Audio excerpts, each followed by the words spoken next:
నేతలకు ఓటు వేయాలా, ఓటు వేయాలా.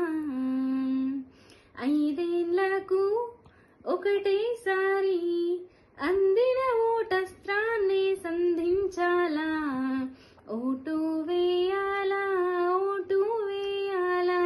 నీతే గల నేతలకు ఓటు వేయాలా, ఓటు వేయాలా.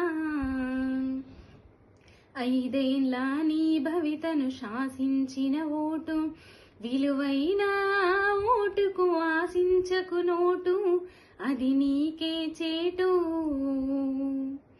ప్రజాస్వామ్యంలోన పదునైనది ఓటు, రాజ్యాంగం మనకిచ్చిన అతి పెద్ద రైటు, మార్చును మన ఫేటు.